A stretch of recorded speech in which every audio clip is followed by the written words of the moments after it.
Bonjour à tous et bienvenue dans ce nouveau vlog. Oui, ça faisait longtemps que je n'avais plus fait un petit vlog et j'avais envie voilà, de vous montrer un peu mon quotidien, mais surtout c'est un vlog couture avant tout, donc je vais surtout vous montrer de la couture. Alors il se trouve qu'on est donc le 29 mars. J'ai des petits objectifs du mois de mars voilà, au niveau de la couture que je ne vais pas remplir, je vous le dis tout de suite, parce que j'ai vraiment pas le temps ces temps-ci, donc on fait ce qu'on peut. Donc une petite tâche par jour, et ici je vais peut-être même en faire deux, parce que j'ai la matinée, donc pour une fois j'ai ma matinée, donc j'en profite. Alors voilà ce que je voudrais faire. J'ai acheté au coupon de Saint-Pierre, je vais tout de suite vous les montrer d'ailleurs, du tissu. Magnifique. Donc c'est des cotons. Pour le moment, au coupon de Saint-Pierre, les cotons sont en super promotion. Et j'ai acheté ce coton-ci. Regardez. Je l'ai déjà lavé et repassé. Hein, donc voilà. Il est vraiment très joli. Il est très fin. Regardez, il est quand même un petit peu transparent. Et en fait, je pense que ça va être... Et il est très doux. Il est vraiment très doux. Je pense que ça va être idéal pour me faire des nouvelles housses de couette et de coussins pour mon lit. C'est-à-dire que j'ai des draps de lit qui datent de... Enfin, ça fait bien 10 ans que je n'ai plus racheté des draps de lit. Et j'ai toujours eu envie de me coudre, enfin de me faire un beau set de lit. Et j'ai vu sur le site des coupons de Saint-Pierre, voilà, ces superbes cotons à fleurs bleues et moutarde, je dirais, qui font un peu champêtre. Et il faut savoir que ma chambre, elle fait assez champêtre. Donc voilà, je pense que je vais partir là-dessus.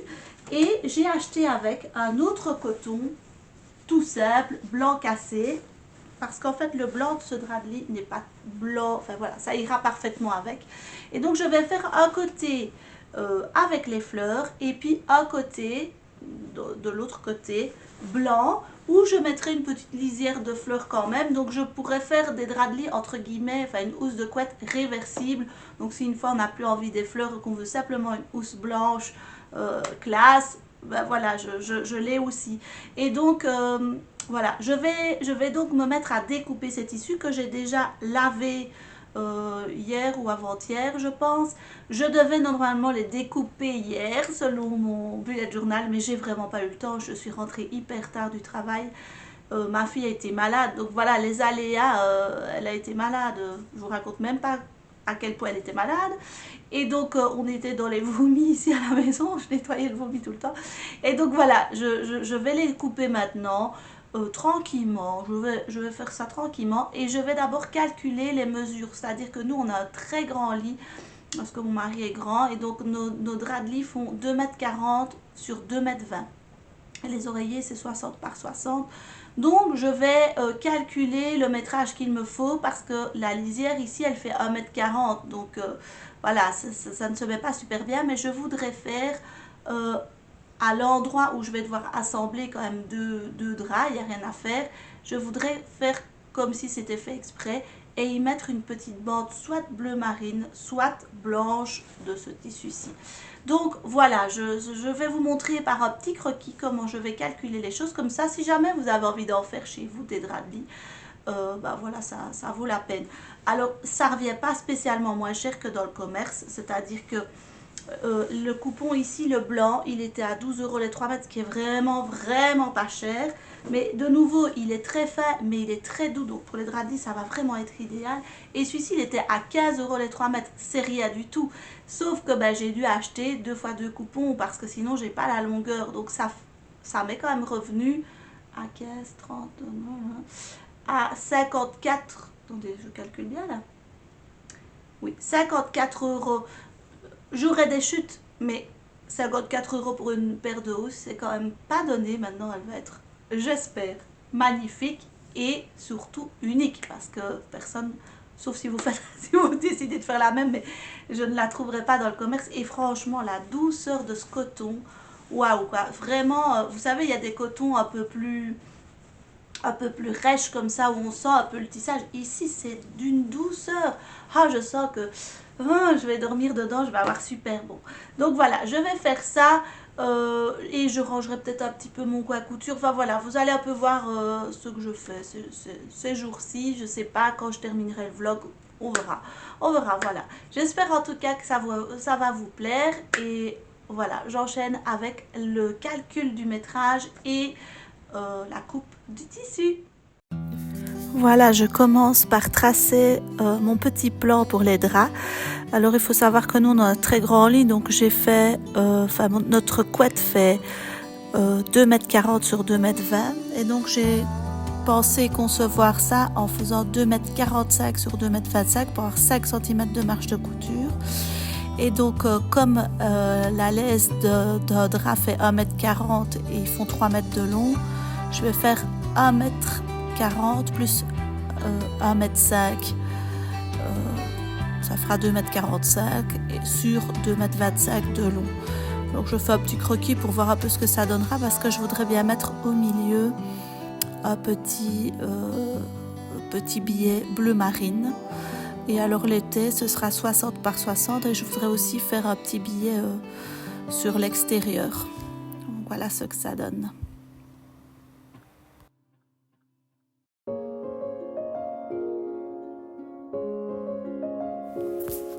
Et c'est parti pour la découpe. On étale d'abord bien à plat le coton qui fait 3 mètres de long sur donc une laisse de 1,40 m comme je vous disais. Je mesure à l'aide de mon mètre ruban donc les 2,25 m. Pourquoi 5 cm de marge de couture? Je sais que c'est beaucoup, mais c'est parce que je compte faire des coutures anglaises, donc ça prend tout de suite un petit peu plus de marge de couture. Et en plus je me dis que la couette elle est quand même un petit peu épaisse, donc j'aime bien que ce soit bien large. Donc là je coupe une partie du drap, et avec le restant je vais déjà couper la taie dedans qui fera 60 par 60, mais là je ferai de nouveau, je crois que j'ai fait 62,5 pour être sûre d'avoir assez pour les coutures anglaises.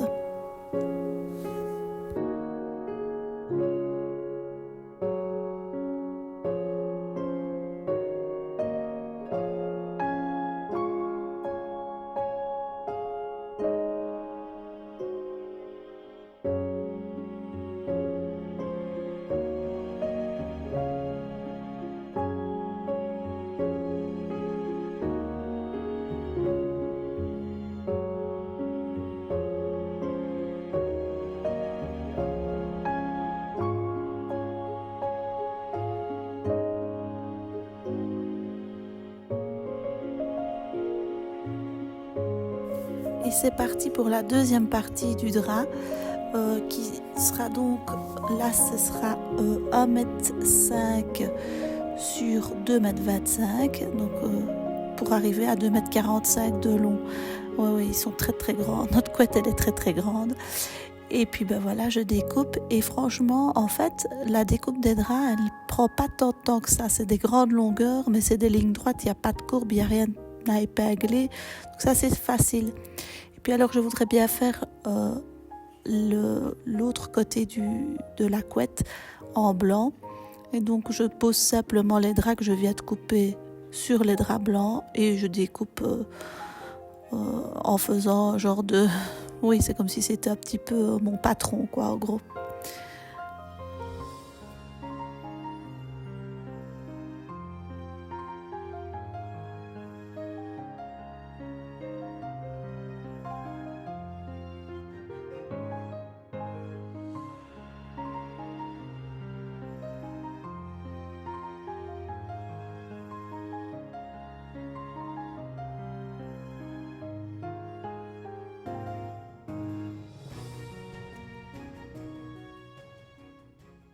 Voilà, j'ai fini de couper tout ce qui est tissu des draps. Alors en fait, ça va assez vite de couper ça.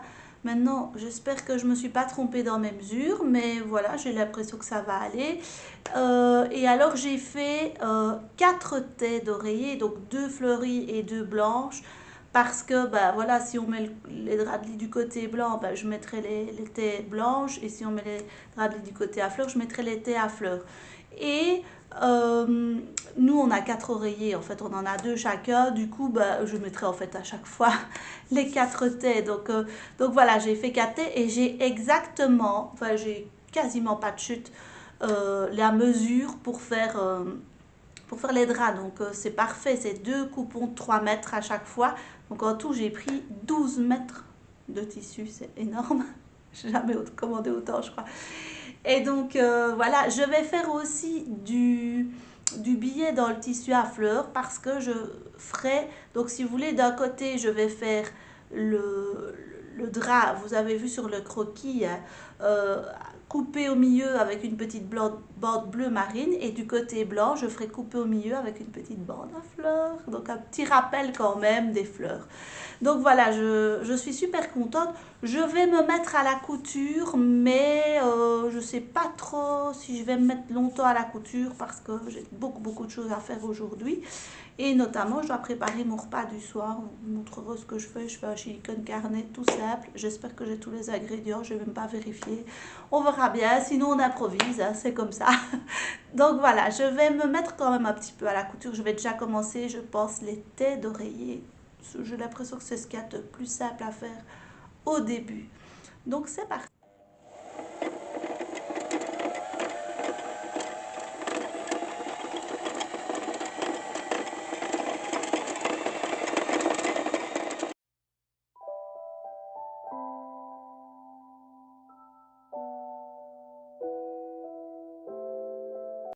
Donc voilà, je replie, je suis là, je replie la taie comme ceci. Je repasse. Munissez-vous vraiment de votre fer à repasser pour faire ce genre de travail.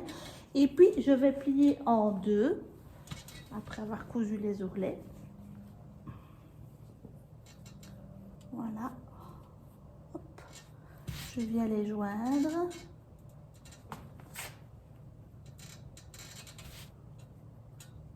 Voilà, je vais épingler tout ça.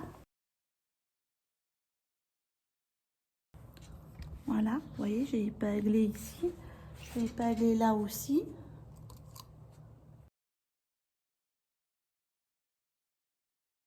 Voilà, et je vais venir coudre vraiment à 5 mm du bord en ayant bien les deux bords ensemble.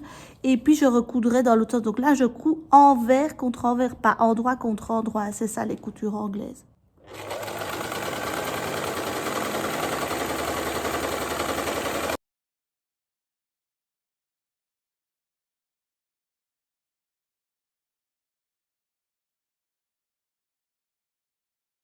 Voilà, j'ai retourné ma tête d'oreiller sur l'envers et je vais maintenant repasser.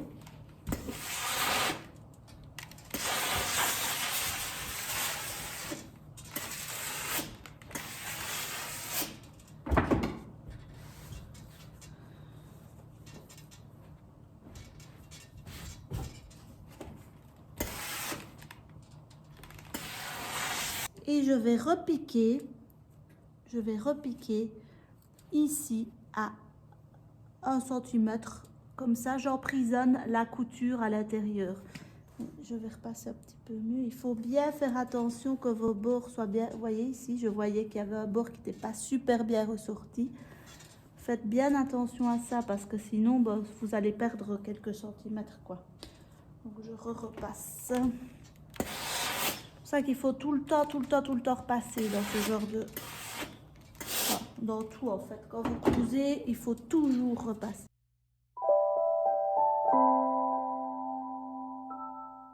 Petite astuce pour avoir des beaux coins, j'ai commencé à coudre de ce côté-là. Du coup, j'ai les fils qui ressortent. Il suffit que je tire. Et j'ai un coin impeccable, vous voyez, il est bien pointu. Et puis, il n'y a plus qu'à repasser et la taie est faite. Hein. Donc, c'est aussi simple que ça prend pas de temps. Ça prend vraiment pas beaucoup de temps.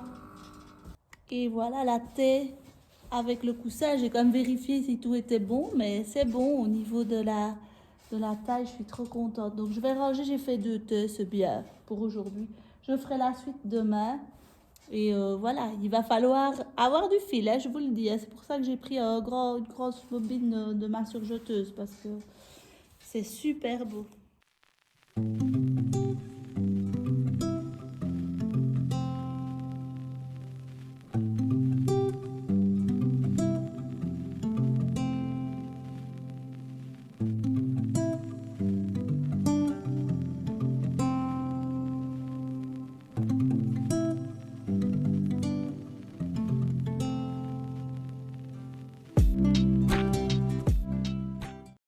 Voilà, je viens donc de dîner, c'était super bon et je vais maintenant préparer mon repas du soir parce que après je pars travailler et donc voilà, il faudra que je travaille aussi un tout petit peu avant de partir. Et donc je me suis changée, ne faites pas attention, mais en fait il fait super caillant, donc j'en ai marre de ce temps-là. Oui, il y a du soleil, mais en fait il fait super froid. Donc j'ai sorti mon gros pull d'hiver. Oh, j'en ai marre qu'il fasse froid. Bref, et donc voilà, je vais m'y mettre pour faire le chili con carne. Et puis après, je travaillerai un petit peu, puis j'irai au boulot quoi. Mais il faut bien un petit peu travailler de temps en temps. Pour le chili, j'ai donc coupé un poivron jaune et un oignon jaune aussi. Vraiment, c'est la recette la plus simple du monde. Hein. Moi, je fais ça en 2 secondes. Et puis alors, j'y ai mis le hachis. Je mets du sel, du poivre, des épices. Je mets un peu tout ce qu'il y a dans la cuisine comme épices. Puis je mets du concentré de tomate. Et ensuite, j'y ajoute du bouillon de poulet. Tout simple. Ensuite, quand tout ça est mouillé et bien amalgamé, j'y ajoute les pois chiches, enfin c'est pas les pois chiches, les haricots plutôt, qui sont déjà avec une sauce assez relevée, donc j'achète ça au délaisse tout simplement.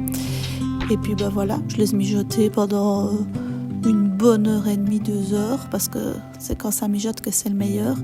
Et puis il restera plus qu'à cuire le riz le soir, et franchement c'est chaque fois un régal.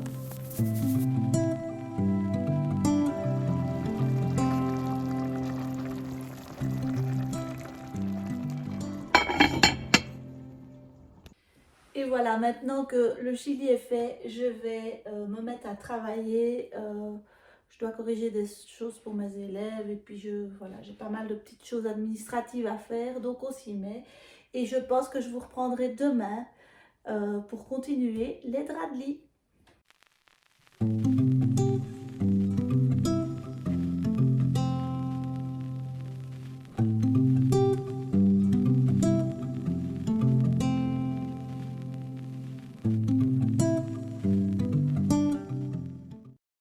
Voilà, nous sommes le lendemain.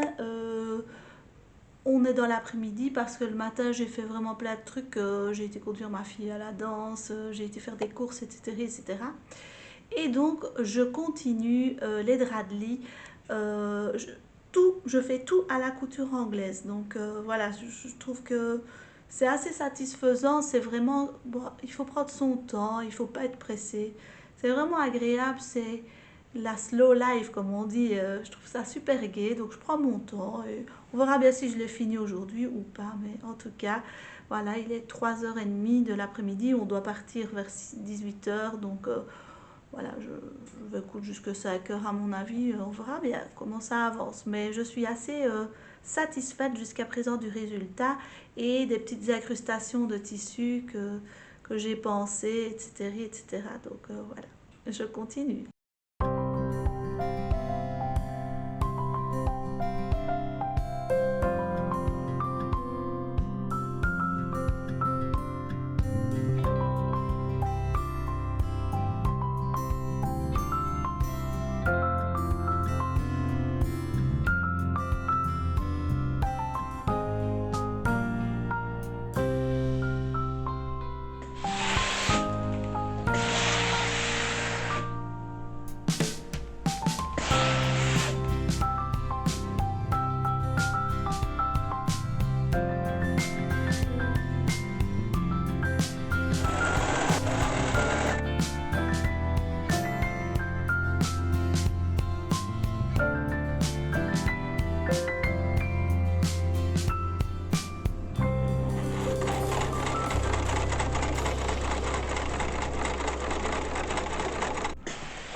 Et voilà, j'en étais donc à ma dernière taie et j'ai décidé de faire un raccord plutôt propre pour le billet parce que j'ai entouré la taie de tout un billet.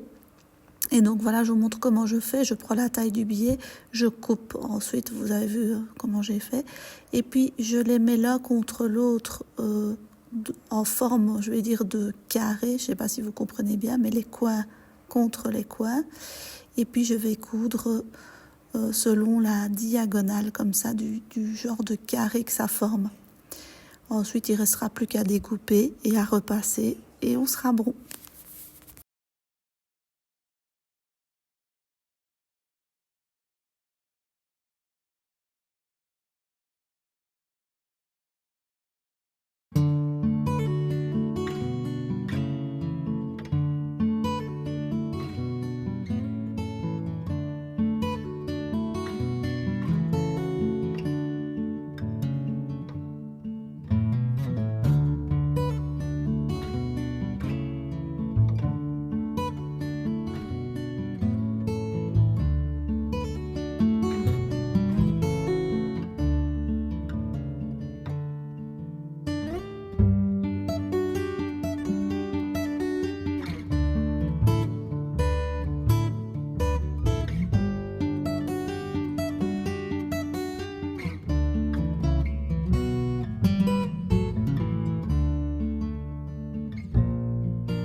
Voilà, je pense que je vais clôturer ce vlog ici. J'espère qu'il vous aura plu, qu'il vous aura montré que il est possible de coudre des draps de lit. Alors ça m'a pris quand même un certain temps. Je vous avoue que c'était pas, ça s'est pas fait en 2 secondes parce qu'il y a quand même pas mal de longueur à coudre. Donc je pensais à prendre beaucoup de fil si vous faites ça. Moi j'avais pris vraiment une grosse bobine de ma surjeteuse, donc là j'ai pas eu de soucis. Et pensez à faire des canettes à l'avance. Moi, j'en avais fait 3 d'un coup et elles m'ont servi toutes les 3. Donc, ça, c'est aussi un moyen de ne pas perdre du temps quand on coud. Au moins, voilà, c'est fait et c'est prêt pour si au milieu de la couture, vous avez une canette qui est vide. C'est quand même plus sympa de pouvoir tout de suite la remplacer que de recommencer à faire votre canette. Donc voilà, surtout dans des grandes longueurs comme ça. Je suis assez satisfaite aussi des coutures anglaises qui m'ont permis de ne pas utiliser ma surjeteuse et finalement qui font une certaine propreté. Et puis je suis contente aussi qu'il est réversible. Je peux le mettre des deux côtés, soit du côté à fleurs, soit du côté blanc. Et voilà, je suis très contente de cette cousette qui finalement, vous voyez, je ne vous ai pas un vêtement, mais ça fait tout autant plaisir quand on se met dedans avec mon mari, parce qu'on a déjà testé un jour ou deux. On adore en fait, on adore. Donc voilà, je vous dis à bientôt. N'hésitez pas à vous abonner si ça vous a plu, à me laisser un petit commentaire. Dites-moi si vous aussi, vous avez déjà cousu des draps de lit chez vous. Voilà, je vous dis à bientôt. Au revoir.